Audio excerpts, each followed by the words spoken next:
Welcome friends, welcome to my channel ચટપટુ કાઠિયાવાડ। આજે આપણે બનાવીશું નાના મોટા બધાને ભાવે એવી સ્વીટ આમલા કેન્ડીની રેસીપી। આમલા કેન્ડી બનાવવી એકદમ સરળ છે, પણ સમય જતાં કાળી ન પડે અને એકદમ સરસ એવી વ્હાઈટ બને અને એકદમ ખાવામાં પણ એકદમ જ્યુસી લાગે એવી આવી સફેદ એવી આમળા કેન્ડી કેવી રીતે બનાવી શકાય એ રેસીપીની શરૂઆત કરીએ। એ પહેલાં ચેનલને સબસ્ક્રાઈબ ન કરી હોય તો સબસ્ક્રાઈબ કરી બેલ આઇકન દબાવી ઓલ દબાવી દેશો, જેને કારણે નવા વિડીયોઝના નોટિફિકેશન છે આપ સુધી મળતા રહે। તો એના માટે થઈને અહીંયા પહેલાં તો મેં આમળાને લઈને ધોઈ નાખ્યા છે આ રીતે, કારણ કે આમળા જ્યારે બહારથી લઈ આવીએ છીએ તો ધૂળ રચકણો ચોટેલા હોય છે, તો એને આપણે ધોઈને સાફ કરી લેવાના અને આ રીતે આપણે નિતારીને એને એક બેગમાં ભરીને મૂકી દેશું। મેં અહીંયા ફ્રીઝરમાં મૂકી દીધેલા છે, સવારે મૂક્યા હતા અને પછી જ્યારે 6-7 કલાક પછી રાત્રે આ રીતે બહાર કાઢીને મેં લીધા। આ એક પ્રોસેસ જરૂરથી કરજો મિત્રો, આને લીધે તમારા આમળા છે એકદમ સરસ એવા વ્હાઈટ બનશે। મેં પણ પહેલી વાર ટ્રાય કરી અને ટ્રાય કરવામાં મારે પણ સફળતા મળી છે, એટલે આ રીતે જરૂરથી ટ્રાય કરજો। તો આ રીતના આમળા છે થઈ જશે, તમે હાથમાં લેશો ને તો આ રીતે ખખડાવીને જોશો ને તો પણ એ એકદમ પથ્થર જેવા બરફ જ થઈ ગયા હશે, એ ટાઈપના આમળા છે આપણા થઈ જવા જોઈએ। તો આ રીતે બધા આમળા જો આમ ખખડાવીને જોઈએ તો એકદમ બરફ જેવો કટકટ અવાજ આવશે। તો એ જ સમયગાળામાં આમળામાંથી આ રીતની છાલ પાડી દેવાની છે મિત્રો। થોડુંક મહેનતનું કામ થશે, પણ આ એક પ્રોસેસ છે તમે જરૂરથી ટ્રાય કરજો, કારણ કે આને લીધે આમળા છે એકદમ સરસ વ્હાઈટ બને છે અને લાંબો સમય સુધી ટકી રહે છે।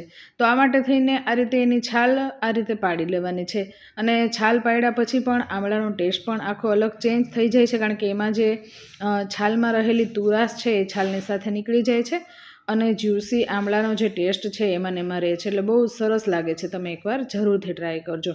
તો આ રીતે મેં આમળામાંથી છાલ પાડીને તમને બતાવી છે, એ રીતે હું બધા જ આમળામાંથી છાલ પાડીને રાખી દઈશ, કારણ કે જો બધા જ આમળાની છાલ પાડીને આપણે વિડીયો બનાવીશું તો એ વિડીયો થોડો લાંબો થઈ જશે અને કંટાળાજનક લાગશે।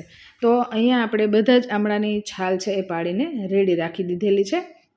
હવે જે વાસણમાં આપણે આમળા ઠલવ્યા હતા એ જ વાસણમાં પાણી નાખી અને આપણે આમળા એમાં લઈ લેશું, પણ એ પહેલાં આપણે જોઈએ કે આમળામાંથી જો આટલી બધી છાલ નીકળી છે, આ છાલને બિલકુલ પણ ફેંકી દેવાની નથી। આ છાલનો શું ઉપયોગ કરી શકાય એ મને કમેન્ટ કરી અને કહેજો, અને હું આની કઈ રેસીપી બનાવીશ એ જોવા માટે થઈને ચેનલને સબસ્ક્રાઈબ જરૂરથી કરી લેજો મિત્રો, અને એનો ઉપયોગ આપણે જરૂરથી એક નવી રેસીપીમાં જણાવીશું। અહીંયા આપણે આમળાની કેન્ડી બનાવવા માટે થઈને બધા જ આમળામાં મેં આ રીતની છાલ પાડીને રાખી દીધા છે। હવે જ્યારે આપણે કૂલરમાંથી બહાર લઈએ છીએ, એટલે કે ફ્રીઝરમાંથી આમળાને જ્યારે બહાર લઈએ છીએ ત્યારે આમળા એકદમ કઠણ હોય છે, તો એને પોચા તો કરવાના નથી, પણ એની ઠંડક થોડીક દૂર થઈ જાય એ માટે થઈને હું પાણીમાં ખાલી 5 મિનિટ પૂરતા રહેવા દઈશ, કારણ કે આમળાને થોડાક પકાવીને બનાવશું તો એ આમળા ટેસ્ટી સરસ બનશે। તો આમળાની ઠંડક દૂર થઈ જાય એ માટે થઈને આ રીતે હું પાણીમાં છે આમળાને ધોઈ નાખીશ અને 2 મિનિટ માટે રહેવા દઈશ। હવે એ 2 મિનિટ રાખ્યું ત્યાં સુધીમાં મેં પાણી ગરમ છે એ મૂકી દીધેલું હતું ફાસ્ટ ગેસની ફ્લેમ ઉપર। તમે જોઈ શકો છો અડધાથી પણ ઓછું પાણી ભરેલું તપેલું છે, એની અંદર હું બધા જ આમળા છે એ નાખી દઈશ। એ આમળાની જે ઠંડક દૂર થઈ જાય એટલે તરત જ એ આમળા આની અંદર એડ કરી દેવાના। મિત્રો આ પ્રોસેસ છે જરૂરથી કરજો, કારણ કે આ પ્રોસેસને કારણે આમળામાં અલગ જ એક ટેસ્ટ આવે છે અને દેખાવ પણ એકદમ ચેન્જ થઈ જશે, તમે જોઈ શકશો। તો 2 થી 3 જ મિનિટ, બહુ ઝાઝું નહીં, 3 મિનિટ જેટલું તમે ચડવા દેશો એટલે તરત જ આમળા ચડી જ જશે, અને ચડી જશે એટલે આ રીતના ફૂલીને ઉપર આવી જશે। તમે જોઈ શકો છો મિત્રો એકદમ સરસ એવા વ્હાઈટ આમળા થઈ ગયા છે। આપણે જ્યારે પાણીમાં એડ કર્યા ત્યારે તમે નીચેના સીન ઉપર જોઈ શકો છો કે ગ્રીન કલરના આમળા હતા, પણ જ્યારે 2 થી 3 મિનિટ આપણે એને બફાવા દીધા તો આ રીતના સરસ એવા વ્હાઈટ આમળા થઈ ગયા હતા। જોઈ લો મિત્રો એકદમ સરસ એવા વ્હાઈટ આમળા થઈ ગયા છે, અને આની કેન્ડી પણ ખૂબ જ સરસ બને છે। તમે જરૂરથી ટ્રાય કરજો મિત્રો, અને ટ્રાય કરીને કહેજો કે આ રેસીપી છે તમને કેવી લાગી છે। તો આમળા સરસ એવા બફાઈ ગયા છે। હવે આ આમળાને આપણે એક જાળીવાળા ઝારાથી લઈ અને આપણે નિતારી પાણી આ રીતે નિતારી અને બીજા વાસણમાં લઈ લેશું। મિત્રો આ રેસીપી ખૂબ જ સરસ બને છે અને તમે ખરેખર ટ્રાય કરજો આ રીતે, અને ટ્રાય કરીને કમેન્ટ કરજો કે આ કેન્ડીની રેસીપી છે તમને કેવી લાગી છે, કારણ કે આ પ્રોસેસથી આમળા છે એકદમ સરસ એવા વ્હાઈટ બને છે અને લીંબુ એડ કરવાની જરૂર પડતી નથી। જો તમે જોઈ શકો છો બધા જ આમળા સરસ રીતે બફાઈ ગયા છે અને એકદમ વ્હાઈટ થઈ ગયા છે। હવે આ બધા જ આમળા છે એ સરસ રીતે બફાઈ ગયા છે કે નહીં એ આપણે આ રીતે જોઈ શકીએ છીએ, કારણ કે એક આમળું આ રીતે ઝારામાં લેતા જ મને ખ્યાલ આવી ગયો કે આ રીતે જે કળીઓ છે એની છૂટી પડેલી ઓટોમેટિક એની મેળે કુદરતી રીતે જે કળીઓ આવેલી હોય છે એની મેળે જ છૂટી પડેલી હોય છે. જુઓ તમે આ રીતે બધી જ કળીઓ છે સરસ રીતે છૂટી પડી ગઈ છે અને એનો ઠળિયો પણ એની મેળે જ દૂર થઈ જાય છે. આ રીતનો જો આ રીતે ઠળિયો છે એનો દૂર કરી દેવાનો છે. આ ઠળિયાને ફેંકી દેવાનો, એનો આપણે કોઈ ઉપયોગ કરતા નથી. પણ તમે શું એનો ઉપયોગ કરો છો એ મને કમેન્ટ કરીને જરૂરથી કહેજો, જેથી કરીને મને પણ ખ્યાલ આવે કે ઠળિયાનો શું ઉપયોગ કરી શકાય. હવે આ રીતે આપણે કળીઓ બધી જ જે છે એ છૂટી પાડી દેવાની, પણ આમળા થોડા ઠંડા પડે ત્યારબાદ જ આ પ્રોસેસ કરવી. પણ સાવ ઠંડા પણ નહીં પડવા દેવાના, કારણ કે સાવ ઠંડા પડી જશે તો આ રીતની કળીઓ પણ છૂટી નહીં પડે. એટલે મીડિયમ આપણે હાથમાં લઈ શકીએ એ ટાઈપના આમળા છે એ ઠંડા પડી જાય એટલે આ રીતની કળીઓ છૂટી પાડી દેવાની. આપણે જોઈ શકીએ છીએ સરસ એવી કળીઓ છૂટી પડી ગઈ છે અને ઉપરની છાલ દૂર થઈ જવાને કારણે આમળા એકદમ સરસ એવા વ્હાઈટ આપણા બનશે. હવે આ રીતે નિતારી લેવાનું. જાળીવાળા વાસણમાં જ મેં છે એ કળીઓ બધી લીધેલી હતી એટલે પાણી બધું છે એનું દૂર થઈ ગયું હતું. હવે મેઇન પ્રોસેસ જે આપણે કહી શકીએ આમળા કેન્ડી બનાવવા માટેની, તો એના માટે થઈને ફરી એક મોટું વાસણ લઈ લેવાનું અને એની અંદર આ જે આમળાની કળીઓ જે આપણે છૂટી પડી હતી એ બધી જ કળીઓ લઈ લેવાની છે. ત્યારબાદ આપણે એની અંદર સાકરનો ભૂકો એડ કરીશું. અહીંયા મેં સાકરનો ભૂકો લીધેલો છે અને બને ત્યાં લગી સાકરનો ભૂકો લ્યો તો વધારે બેસ્ટ, કારણ કે આમળા અને સાકર જે છે એ આંખ માટે ખૂબ જ ગુણકારી છે. બંને સામગ્રી એ સામગ્રીમાં કેન્ડી જો બનાવવામાં આવે તો એ આપણા હેલ્થ માટે ખૂબ જ સારી સાબિત થાય છે. તો બને ત્યાં લગી ખાંડ ન લેતા સાકરનો જ ઉપયોગ તમે કરજો. તો આ રીતે લેયર કરી દેવાની, પહેલાં આમળા પછી સાકરનો ભૂકો અને ત્યારબાદ ફરી આમળા આ રીતે ગોઠવી અને પાછા સાકરનો લેયર કરી અને આ રીતે આપણે આમળા બધા છે એ ગોઠવી દેવાના છે. ફરી આપણે થોડો એવો સાકરનો ભૂકો છે આ રીતે એડ કરી દઈશું. તો આ રીતે લેયર વાઇઝ કરશું તો બધા જ આમળામાં છે સરસ એવો સાકરનો ભૂકો છે પહોંચી જશે અને આ રીતે આપણે થપથપાવી અને બધું સરસ રીતે આ રીતે દબાવી દેવાનું અને એને આપણે ઢાંકીને 24 કલાક માટે રહેવા દેશું.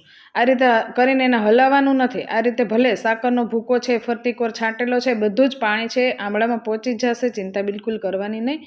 અને 24 કલાક માટે આપણે એને રહેવા દેશું. 24 કલાક રાખતા 24 કલાક બાદ આપણે જોશું તો આ રીતનું થઈ ગયું છે આમળાનું લેયર. તમે જોઈ શકો છો મિત્રો કે આ બધા જ આમળામાં સાકર પહોંચાડવાની બિલકુલ જરૂર નથી, કારણ કે ઓટોમેટિક એમાંથી એટલું પાણી છૂટું પડી જાય છે કે બધા જ આમળામાં સાકરનું જે ગળાશ છે પહોંચી જતી હોય છે. જો આ રીતે આપણે જોઈ શકીએ છીએ આમળા એકદમ સરસ એવા જ્યુસી થઈ ગયા છે અને આમળામાંથી જે પાણી છૂટું પડ્યું હોય છે એ સાકરનું પાણી હોતું નથી, પણ આમળાનું જ ખટાશવાળું પાણી હોય છે અને થોડી એવી ગળાશ એમાં રહી હોય છે. તો આ રીતના આમળા છે એ થઈ જશે.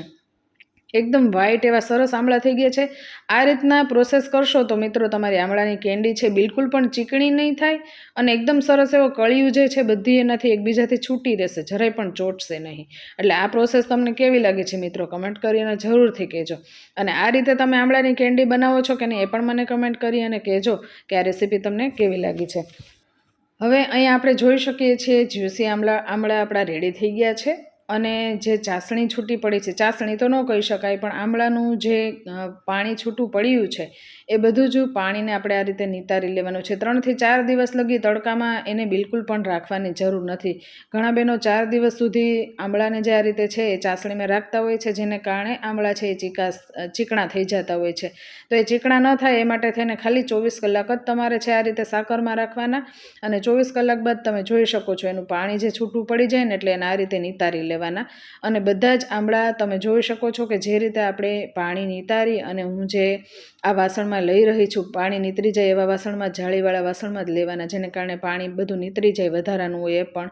તો આમળા છે એકબીજાની સાથે બિલકુલ પણ ચીપકતા નથી, જરાય ચોટતા નથી, એટલે ચાસણી કરવાની બિલકુલ જરૂર જ રહેતી નથી. તો આ બધા જ આમળા છે આપણે આ રીતે જાળીવાળા વાસણમાં લઈ લીધા છે અને હું હાથમાં આ રીતના કળી પણ લઈને બતાવીશ. એકદમ સોફ્ટ એવી આપણી આમળાની જે કેન્ડી છે એની અડધી પ્રોસેસ પૂરી થઈ ગઈ છે, હજી એક પ્રોસેસ કરવાની બાકી છે. તો મિત્રો રેસીપીમાં જોડાયેલા રહેજો. તો આમળાની કેન્ડી છે આ રીતની તૈયાર કરી ત્યાં જ જે છે 1 વાટકા જેટલી તો ખવાઈ ગઈ હતી, એટલી ટેસ્ટી બને છે. તો આંબળાની કળીઓ સરસ એવી સુકાઈ જાય એ માટે થઈને મેં જાળીવાળા વાસણમાં આ રીતે બધી ગોઠવી દીધેલી હતી. તમે જોઈ શકો છો મિત્રો, એકદમ સરસ એવી આપણે આંબળાની જે કેન્ડી છે એને સુકાવવાની પ્રોસેસ માટે થઈને સરસ એવી મેં રાત્રે ગોઠવી દીધેલી હતી.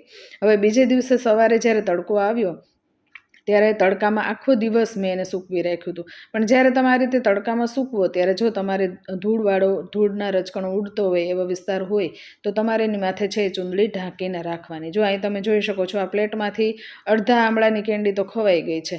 એટલે જ્યારે આ પ્રોસેસ થતી હોય ત્યાં જ એ કેન્ડી છે અડધી ઉપડવા માંડે છે અને એકદમ ટેસ્ટી બને છે. હવે આખો દિવસ જ્યારે આંબળા સુકાઈ જાય છે ત્યારે આ રીતની કેન્ડી આપણી રેડી થઈ જાય છે. જો મિત્રો, એકદમ સરસ એવી આંબળાની કેન્ડી રેડી થઈ ગઈ છે.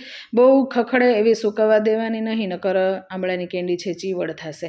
તો આ રીતની અડધી જ્યુસી રહે એ રીતની જ આપણે સુકાવા દેવાની છે. બહુ ઝાઝો તડકો દેવાની બિલકુલ જરૂર રહેતી નથી. એકદમ છૂટી હાથમાં ન ચોટે એવી આપણી કેન્ડી રેડી થઈ જાય એટલે આપણે એને તડકામાંથી લઈ લેવાની છે. અને આખી બપોર જ્યારે આપણે આંબળા સુકાવ્યા હોય ત્યારે 1-2 વખત આપણે હાથ પણ ફેરવી આવવાનો, જેને કારણે આંબળાની કેન્ડી છે ફરતી કોર જે છે એ સુકાઈ જાય અને એકદમ સરસ એવી છૂટી રહી. જો વાસણમાં બિલકુલ પણ ચોટી નથી. સ્ટીલના વાસણમાં જ મેં સૂકવી હતી તોય પણ બિલકુલ જરાય એવી આંબળાની કેન્ડી છે ચોંટી નથી અને એકદમ સરસ એવી ટેસ્ટી એવી ગળી બની ગઈ છે. હવે કેન્ડીની મેઇન પ્રોસેસ, છેલ્લી પ્રોસેસ આપણે કહી શકીએ તો એ છે જ્યારે કેન્ડી બધી સરસ એવી સુકાઈ જાય એટલે એમાં આ રીતનો સાકરનો ભૂકો છે ભભરાવી દેવાનો, જેને કારણે એનો ટેસ્ટ છે ખૂબ જ સરસ આવે છે. મિત્રો, આ રીતે કેન્ડી છે આપણે વાસણમાં લઈ અને એના ઉપર આપણે સાકરનો ભૂકો છે સ્પ્રિંકલ કરી દેવાનો અને સ્પ્રિંકલ કર્યા બાદ આ રીતે વાસણને આ રીતે ઉછાળવું, જેને કારણે બધી જ જેટલી નીચે સુધી કેન્ડી હોય એ બધી જ કેન્ડીમાં છે એ સાકરનો ભૂકો છે પહોંચી જાય. તમે જોઈ શકો છો આપણે કેવડું મોટું બાઉલ ભરીને કેન્ડી બનાવી હતી, પણ એ કેન્ડી બનવાની, સૂકવવાની બધી પ્રોસેસમાં અડધી કેન્ડી છે એ ખવાઈ ગઈ હતી ને અડધી જ કેન્ડી બાકી રહી છે. તો આ રીતના તમે કેન્ડી બનાવજો, જેને કારણે તમારા બાળકો છે એ આંબળા ખાશે અને આંબળાનો જેને કહેવાય કે એનું હેલ્થ બેનિફિટ છે એને મળશે. તો આ રીતને તમે જોઈ શકો છો, હું તોડીને બતાવી રહ્યો છું કે એકદમ જ્યુસી એવી ટેસ્ટી એવી આંબળાની કેન્ડી છે, એકદમ સોફ્ટ એવી રેડી થઈ ગઈ છે. બસ આ રીતની જ સોફ્ટ થાય ત્યાં સુધી જ આંબળાની કેન્ડી છે સુકાવા દેવાની છે. તો પરફેક્ટ એવી આપણી આંબળાની કેન્ડી છે મિત્રો રેડી થઈ ગઈ છે. એકદમ ટેસ્ટી લાગે છે અને હેલ્થમાં પણ ખૂબ જ સારી એવી છે. તો બધાય નાના મોટા બધાને ભાવશે એવી આ આંબળાની કેન્ડી છે રેડી થશે. હવે એક બાઉલમાં તમને હું સર્વ કરીને બતાવીશ. જો આ રીતે સર્વ કરીને બતાવું છું તો પણ એક કળી સરસ એવી છૂટી બની છે અને આંબળાની કેન્ડી ટેસ્ટી પણ એટલી જ બની છે. તો જરૂરથી ટ્રાય કરજો મિત્રો, કારણ કે એક કળી જે ખાશે એ મુઠ્ઠી ભરીને કળી ખાઈ જશે. એટલે આંબળાનું જે એને કહેવાય કે આંબળાની હેલ્થ બેનિફિટ છે એને મળશે સારી રીતે. અને આંબળા છે આમી પણ હેલ્થ માટે ખૂબ જ સારા હોય છે. આંતરડા માટે, આંખ માટે, વાળ માટે, સ્કિન માટે બધી રીતે ગુણકારી એવા આંબળા છે. એટલા માટે આંબળા જરૂરથી આ રીતના ટ્રાય કરજો અને ટ્રાય કરીને કમેન્ટ કરજો કે આ રેસીપી તમને કેવી લાગે છે. મિત્રો રેસીપી ગમે તો એક લાઇક જરૂરથી આપી દેજો. ચેનલ પર નવા હોય તો સબસ્ક્રાઈબ કરી લેજો અને સબસ્ક્રાઈબ કરી બેલ આઇકન જરૂરથી દબાવી દેજો. બેલ આઇકન દબાવીને ઓલ દબાવી દેશો, જેને કારણે નવા વિડીયોઝના નોટિફિકેશન છે આપ સુધી મળતા રહે. મિત્રો ને રેસીપી ખરેખર જો ગમી હોય તો આપના ફ્રેન્ડ સર્કલ્સ અને ફેમિલી ગ્રુપ્સમાં શેર કરવાનું બિલકુલ ભૂલતા નહીં. શેર જરૂરથી કરી દેજો. તો ફરીવાર આવી સરસ એવી યુનિક અને નવી એવી રેસીપી તમારા સુધી લઈને આવીએ. ત્યાં સુધી જય સોમનાથ, જય માતાજી મિત્રો.